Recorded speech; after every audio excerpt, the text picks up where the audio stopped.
CEO's paralyzed daughter sat alone at her graduation until a single dad walked over. Before we continue, tell us, where in the world are you tuning in from? We love seeing how far our stories travel. The grand auditorium of Riverside University buzzed with excitement as hundreds of graduates filed across the stage. Families cheered, cameras clicked, and the air was thick with celebration and achievement. But in a quiet corner near the large window, 22-year-old Alexandra Sinclair sat motionless in her wheelchair, her graduation cap slightly askew, her hands folded tightly in her lap. Her long blonde hair fell like a curtain around her face as she stared out the window with vacant eyes. While joy erupted around her, Alexandra seemed trapped in her own world of silence. "Dad, why is that lady sitting all by herself?" 8-year-old Tommy tugged on his father's work-worn hand, his untamed brown hair sticking up in every direction as he pointed toward the isolated graduate. Marcus wiped his palms on his faded jeans and followed his son's gaze. The young woman looked so alone it made his chest ache. Her graduation program was crumpled in her lap as if she'd been gripping it too tightly. "Maybe her family got lost in the crowd, buddy?" Marcus whispered, though something deep in his gut told him it was more complicated than that. Tommy pulled harder on his father's hand, his 8-year-old heart unable to ignore suffering when he saw it. "Can we go say hi? She looks really sad." Marcus hesitated. They were here to celebrate his friend Roberto's graduation, and he'd learned to be cautious about approaching strangers. But the woman's isolation reminded him of his own lonely moments, the times when he'd wished someone would notice his pain. "Okay, but just to say congratulations. If she wants privacy, we respect that." As they approached, Marcus could see the young woman's name tag: Alexandra Sinclair, summa cum laude, Business Administration. Her green eyes were rimmed with unshed tears, and he could tell she'd been crying. Tommy, with the fearless compassion that only children possess, broke the silence first. "Hi, I'm Tommy, and this is my dad, Marcus. We saw you sitting alone and wanted to say congratulations on your graduation." Alexandra looked up, startled. For a moment, she seemed uncertain how to respond, as if kindness from strangers was unfamiliar territory. "Thank you," she said quietly, her voice barely audible above the lobby chatter. Marcus knelt down to Tommy's level, then looked up at Alexandra. "I hope we're not intruding. My son has a gift for noticing when people might need a friend."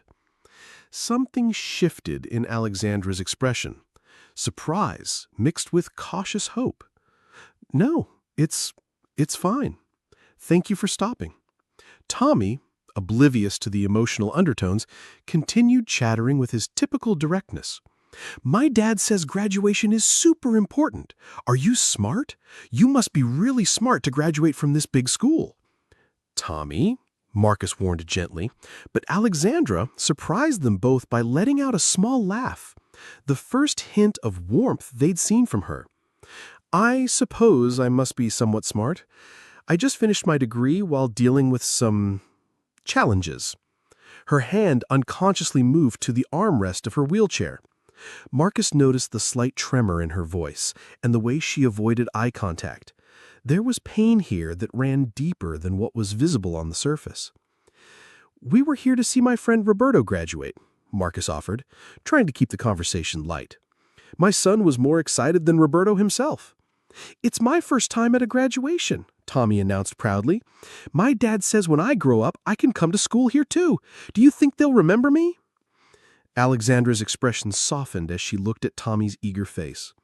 "I think anyone who meets you would remember you," and Marcus caught a glimpse of genuine warmth beneath her guarded exterior. They stood in comfortable silence for a moment, watching the celebration around them. Marcus couldn't help but notice that no one had approached Alexandra during their conversation. No family members looking for her, no friends stopping by for photos. "Are you waiting for someone?" Tommy asked with characteristic directness. Alexandra's composure faltered slightly. "No, my father is at a conference overseas. He couldn't make it." The words hung in the air, and Marcus felt a familiar ache in his chest. the loneliness of celebrating life's moments without the people who matter most. As a single father, he knew that feeling intimately.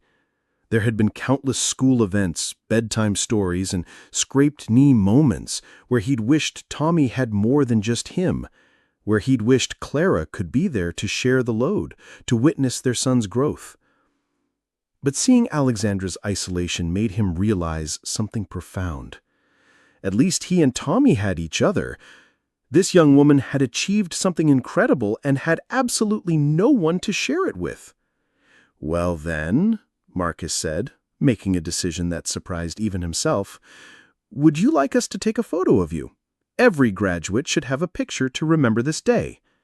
Alexandra blinked, clearly taken aback by the offer. "Oh, you don't have to.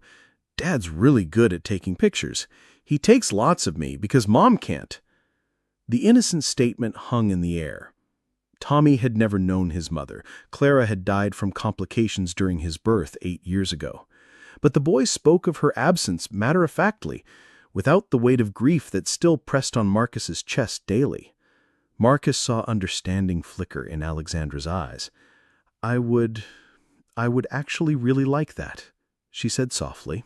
Marcus pulled out his old smartphone and spent several minutes finding the best angle and lighting. Alexandra straightened in her wheelchair, adjusting her graduation cap and managing a genuine smile for the first time since they'd approached her. After taking several photos, Marcus showed her the results. "These turned out great. Would you like me to send them to you somehow?" As Alexandra gave him her phone number, Tommy noticed her graduation program with its list of academic achievements. "What's all this writing mean?" he asked, pointing to the honors. "It means she was one of the very best students in her whole school," Marcus explained, reading over the accolades. "Alexandra, this is incredible. Summa cum laude. You should be really proud." For a moment, Alexandra's carefully maintained composure cracked completely. "I am," she whispered, and Marcus could hear years of struggle and determination in those 2 words. Tommy, sensing the emotional moment, did what came naturally to him. He hugged her. Without asking permission or considering social boundaries, he wrapped his small arms around her shoulders. "You're really cool," he announced matter-of-factly, "and you're really brave, too." Alexandra closed her eyes and returned the hug, and Marcus saw tears finally spill over. Not tears of sadness this time, but something more complex: gratitude, surprise, and perhaps relief at being truly seen by another person. When Tommy stepped back, Alexandra wiped her eyes and smiled more broadly than she had all day. "Thank you, Tommy. You're pretty cool yourself." As other families began filtering out of the building, Marcus realized they should probably head home. The drive back to their small apartment was long, and Tommy would need dinner soon. But something about leaving Alexandra alone again felt fundamentally wrong. "Listen," he said carefully, "I know we just met, and please don't feel obligated. But would you like to get some ice cream? There's a place not far from here." Alexandra hesitated, and Marcus could see her internal debate. He recognized the look of someone who had grown accustomed to isolation, who found it safer to stay guarded than risk disappointment. "Please," Tommy added, his eyes bright with hope. "Dad never gets ice cream because he says it's too expensive, but today's special." Marcus felt his cheeks burn at embarrassment at his son's honesty, but Alexandra's response surprised him. "In that case, I'd love to. And ice cream is my treat. It's the least I can do for the 2 people who made my graduation day memorable." Have you ever noticed how the smallest acts of kindness can completely change someone's day? Sometimes all it takes is someone willing to see past the surface and recognize the human being underneath. The ice cream shop was a small, family-owned place with mismatched chairs and faded photos on the walls. Alexandra seemed more relaxed, away from the formal university setting, and Marcus found himself genuinely enjoying her company. She was intelligent and thoughtful, with a dry humor that emerged once she felt more comfortable. When Tommy asked her about her favorite color, she gave it serious consideration before answering, "Forest green, because it reminds me that even in the darkest places, life finds a way to grow." "So, what made you choose business?" Marcus asked, as Tommy focused intently on his chocolate chip cookie dough ice cream. I want to understand how companies work, how they make decisions, how they treat people. I think there's a lot of room for improvement in how businesses operate, especially when it comes to inclusion and accessibility. He heard the passion in her voice and suspected her academic choice was deeply personal. That sounds like it could make a real difference in people's lives. I hope so. I want to believe that people in positions of power can learn to see beyond surface assumptions. She glanced at her wheelchair, then back at Marcus. There's so much more to any person than what's immediately visible. Dad always says people are like books, Tommy chimed in, ice cream coating his upper lip. You can't know what the story is just by looking at the cover. Both adults smiled at the boy's wisdom, and Marcus felt a warmth spreading through his chest that had nothing to do with the sunshine streaming through the shop's windows.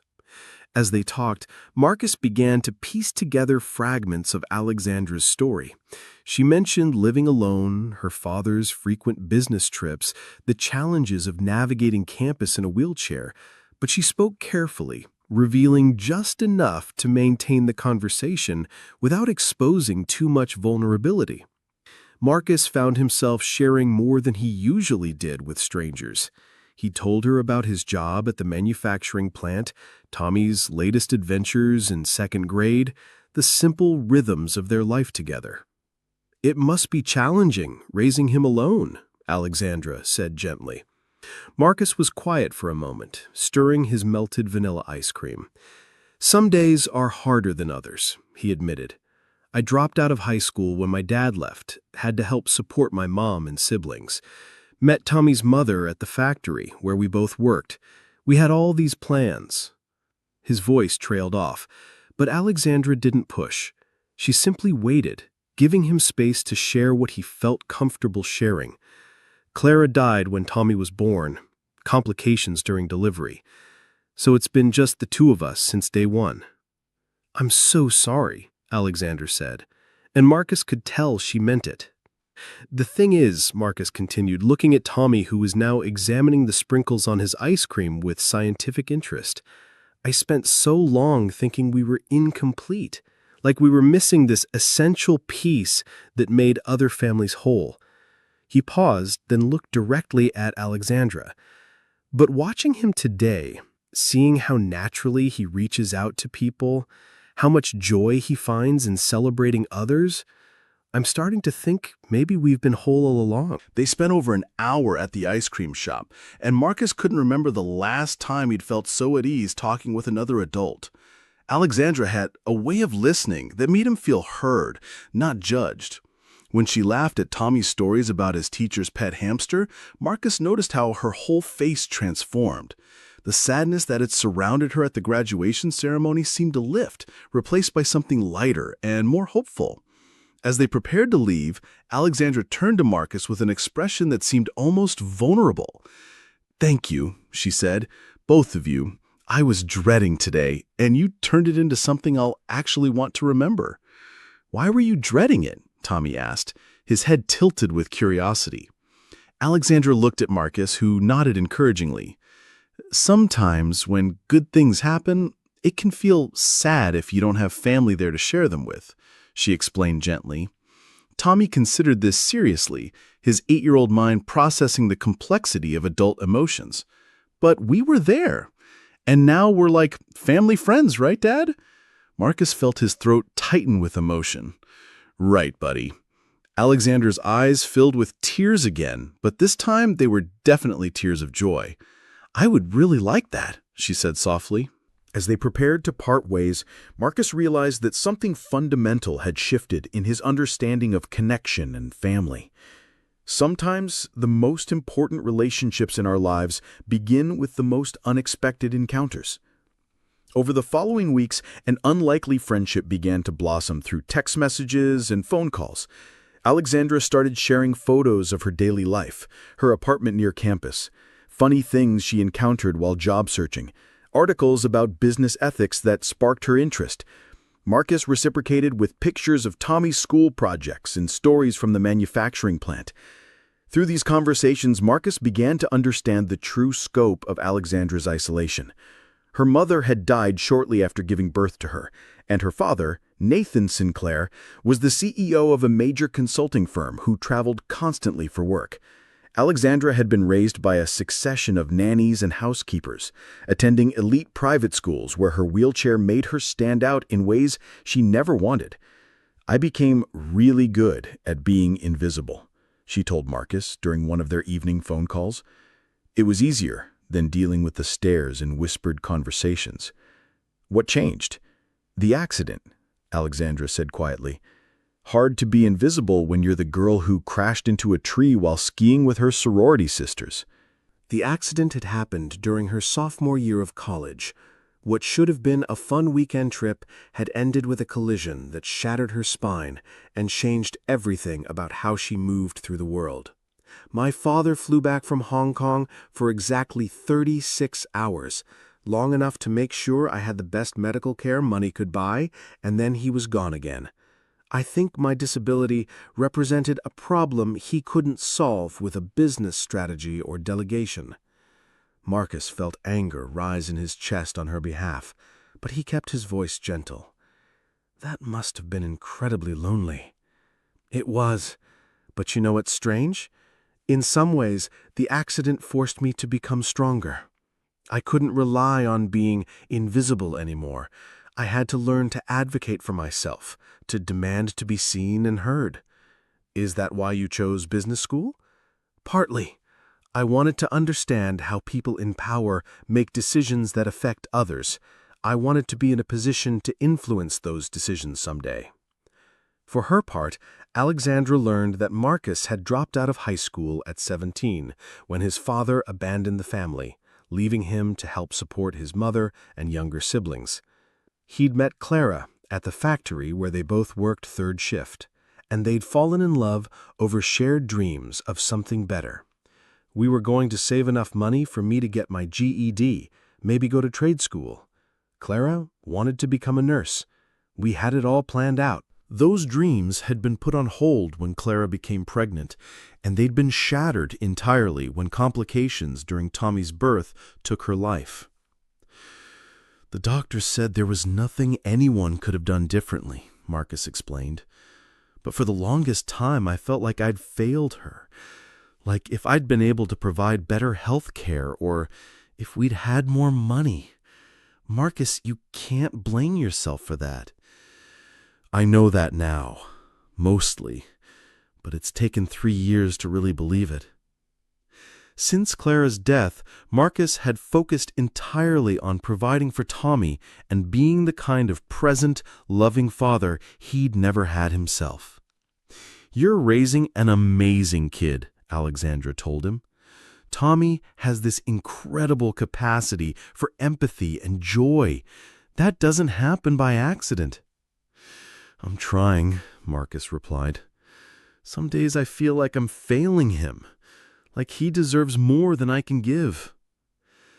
"He deserves love and attention, and someone who sees him for who he is," Alexandra said firmly. "From what I can see, he has all of that and more." Their conversations often stretched late into the evening, long after Tommy had gone to bed. They talked about everything: childhood memories, favorite books, fears about the future, dreams they'd given up, and new ones they were beginning to imagine. One evening, about a month after they'd met, Marcus's ancient car finally gave up completely.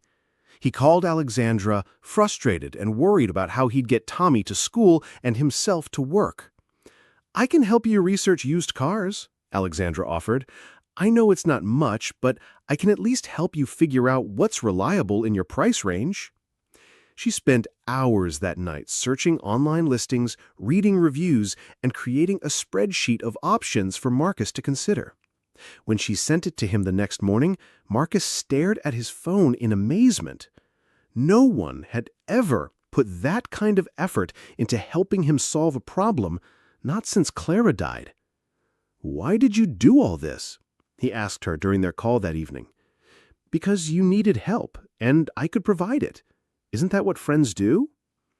Marcus felt something shift in his chest, a recognition that he had been carrying his burdens alone for so long that he'd forgotten what it felt like to have someone share the load. When Alexandra struggled with job interviews, where potential employers seemed to focus more on her wheelchair than her qualifications, Marcus became her source of encouragement and perspective. "Tell me again why you want this particular job," he said during one of their conversations after she'd had a particularly discouraging interview. "Because I want to help companies create more inclusive workplace cultures," Alexandra replied, but her voice lacked its usual conviction. "No. Tell me why you really want it. Not the professional answer, the personal one." Alexandra was quiet for a long moment. "Because I want other people like me to walk into offices and not have to prove they belong there. I want kids in wheelchairs to see people like them in positions of leadership. I want to be part of changing how the business world thinks about disability and capability." "There it is," Marcus said softly. "That passion, that vision, that's what they need to see. Not your wheelchair, not your limitations, your fire." "How do you always know exactly what to say?" "Because I see you, Alexandra, the real you, and what I see is someone who's going to change the world, one boardroom at a time." Those conversations sustained Alexandra through weeks of rejections and disappointing interviews. Marcus's belief in her became an anchor when her own confidence wavered. Tommy, meanwhile, had adopted Alexandra as an honorary family member without any of the adults' complications or hesitations. He drew her pictures, insisted on video calls to show her his latest Lego creations, and frequently asked when they could see her again. It was Tommy who suggested that Alexandra join them for his school's father-son picnic when she mentioned feeling particularly lonely on a difficult weekend. "She can be like my aunt," Tommy announced during breakfast one Saturday morning. "Dad, you always say families are made of people who love each other, not just people who are related." Marcus felt his heart swell with pride at his son's capacity for inclusion, but he worried about putting Alexandra in an awkward position. "Tommy, that's really sweet, but I'm not sure, actually—" Alexandra interrupted when Marcus called to explain Tommy's invitation. "I would love that, if you're sure it wouldn't be weird for you." "Weird?" Marcus laughed. "Alexandra, you've become one of the most important people in our lives. Of course it wouldn't be weird." The father-son picnic was held at Riverside Park on a perfect Saturday afternoon in late spring. Tommy proudly introduced Alexandra to his classmates and teachers as "my friend Alexandra, who's really smart and graduated from the big school." Marcus watched her light up as she engaged with the other children, answering their curious questions about her wheelchair with patience and humor. "Does it hurt to be in a wheelchair?" one little girl asked with the directness that only children possess. "Sometimes," answered Alexandra honestly. "But you know what? Everyone has things about their body that are challenging sometimes. Some people wear glasses to see better, some people need hearing aids, some people use wheelchairs to get around. We all have different ways of moving through the world." "Can I try sitting in it?" another child asked. "Sure, but only if your parents say it's okay." And soon she had a line of second graders taking turns experiencing the world from her perspective. Marcus felt his chest tighten with emotion as he watched her natural ease with the children. She would make an incredible mother someday. He thought, then caught himself wondering where that thought had come from. It was during a quiet moment, as they sat on a blanket watching Tommy play with the other kids, that Marcus realized how profoundly his perspective on life had shifted since meeting Alexandra. "You know," he said carefully, "I've spent the last 3 years thinking that Tommy and I were incomplete, like we were missing a piece that made other families whole." Alexandra turned to look at him, her green eyes attentive and warm in the afternoon sunlight. But watching him today, seeing how happy and confident he is, how naturally he includes others, I think maybe we've been whole all along. Maybe we just needed to find the right people to share our wholeness with. Alexandra's eyes filled with tears, and she reached over to take his hand. "Marcus, I've spent most of my life feeling like I was too much trouble for people to deal with, too complicated, too different. But you and Tommy, You've never made me feel like I was anything other than exactly who I'm supposed to be." They sat in comfortable silence, watching Tommy demonstrate his cartwheel technique to a group of impressed classmates. The sun was warm on their faces, and Marcus felt a peace he hadn't experienced in years. "What if," he said eventually, "we stopped thinking about what our families are missing and started focusing on what we could build together?" Alexandra squeezed his hand tighter. "I'd like that more than you know." As the afternoon wound down and they packed up their picnic supplies, Marcus realized that somewhere between that first graduation day and now, his feelings for Alexandra had evolved far beyond friendship. He was falling in love with her strength, her intelligence, her capacity for kindness, her way of seeing the world. But more than that, he was falling in love with the family they were becoming together, the way Tommy lit up around her, the way she brought out the best in both of them. But loving someone and being able to build a life with them were two different things, and Marcus knew their different backgrounds presented real challenges. Do you believe that love can grow between two people who seem to come from completely different worlds? Sometimes the heart doesn't care about logic or social expectations, it just knows what feels right. 6 months after their first meeting, Marcus got the call that would change everything. He was at work when his phone buzzed with Alexandra's number. She rarely called during the day, respecting his work schedule, so he knew it must be important. "Marcus, I got it," she said, her voice bubbling with excitement. "The job I've been hoping for, they offered it to me." "Alexandra, that's incredible. Tell me everything." She explained that a major consulting firm had been impressed by her innovative thesis on inclusive business practices. They wanted her to head up a new diversity and accessibility initiative, exactly the kind of work she'd been dreaming of doing. "It's everything I've been working toward," she said. "The salary is more than I ever imagined, and I'd have a real budget to implement change. I could actually make a difference." "I'm so proud of you," Marcus said, and he meant it completely. "You've worked so hard for this." There was a pause on the line, and Marcus sensed there was more to the story. "There's just one thing," Alexandra said, and he could hear the nervousness creeping into her voice. "The position is based in Colorado. I'd have to relocate." Marcus felt his heart sink, but he forced enthusiasm into his voice. His own feelings couldn't matter when Alexandra had achieved something this significant. That's a great opportunity. You have to take it." "Do I?" Alexandra asked quietly. "Marcus, these past months with you and Tommy, it's been the happiest I've ever been. I don't know if any job is worth giving that up." Marcus set down the tool he'd been holding and found a quiet corner where they could talk privately. "Alexandra, you can't turn down your dream job for us. You've worked too hard. What if it's not my dream job anymore? What if my dreams have changed?" The question hung between them, loaded with everything they'd been feeling but hadn't said out loud. "What are you saying?" Marcus asked, hardly daring to hope. "I'm saying I love you, Marcus, both of you. And if there's any chance of building something real together, I'd rather take that risk than move across the country for a job that might just leave me successful and alone."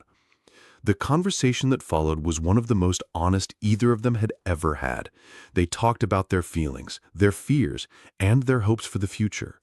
Marcus admitted that he had fallen in love with her somewhere between that first graduation day and now, but had been afraid to say anything because of their different backgrounds and circumstances. "I'm a high school dropout who works in a factory. You're brilliant and educated and destined for amazing things. I didn't think I had any right to ask you to consider a life with someone like me." "Someone like you?" Alexandra's voice was incredulous. "Marcus, you're one of the most intelligent, caring, principled people I've ever met. You've raised an incredible child while working multiple jobs and dealing with grief most people can't imagine. You've shown me what it means to be truly valued and accepted. Don't you dare diminish yourself." "But the money, the lifestyle differences. Money doesn't buy the kind of happiness I found with you and Tommy," Alexandra said firmly. "I've had money my whole life, and I've never been as content as I am sitting in your tiny kitchen helping Tommy with homework while you cook dinner." Marcus felt tears he didn't know he'd been holding back start to fall. I love you too, he said, more than I thought I could love anyone again. But I can't ask you to give up everything you've worked for. You're not asking, I'm choosing. I'm choosing us. What about the job? Alexandra was quiet for a moment, and Marcus could practically hear her thinking. What if I countered their offer, asked if I could work remotely with quarterly travel to Colorado? The work I want to do, changing corporate culture around inclusion, that's something I could do from anywhere. And maybe I'd be more effective doing it from a place where I have the support and love I need to do my best work. That evening, Marcus sat Tommy down for one of the most important conversations of both their lives. Buddy, you know how Alexandra has become really special to us? Tommy nodded enthusiastically. She's like family. Well, she is family, in all the ways that matter. And I need to tell you something important. I love Alexandra, not just as a friend, but the way I loved Mommy. Tommy considered this seriously, his 8-year-old mind processing this new information. Does that mean she might come live with us? Asked Marcus. Would you like that? Are you kidding? That would be the best thing ever. She could help me with my homework and teach me about business, and we could all watch movies together. Tommy paused, then added more thoughtfully, Do you think Mommy would be okay with it? Marcus felt his throat tighten with emotion. Even 3 years later, Tommy's intuitive understanding of complex emotions amazed him. I think Mommy would want us to be happy, Marcus said carefully. And I think she'd love Alexandra for making us smile so much. Then yes, Tommy declared with the decisive authority that only children possess. Let's be a family with Alexandra. 2 weeks later, Alexandra negotiated a remote work arrangement with a consulting firm, with the agreement to spend 1 week per month in Colorado and attend quarterly meetings in person.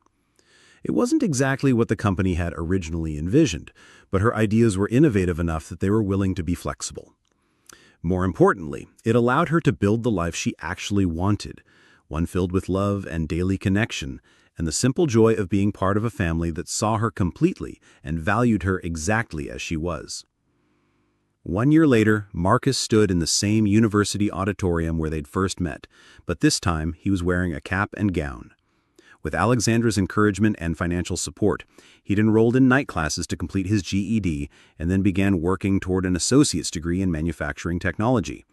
It hadn't been easy. Balancing work, school, and family time required careful coordination and lots of late-night studying. But Alexandra had been there every step of the way, helping him navigate unfamiliar academic processes and celebrating every small victory.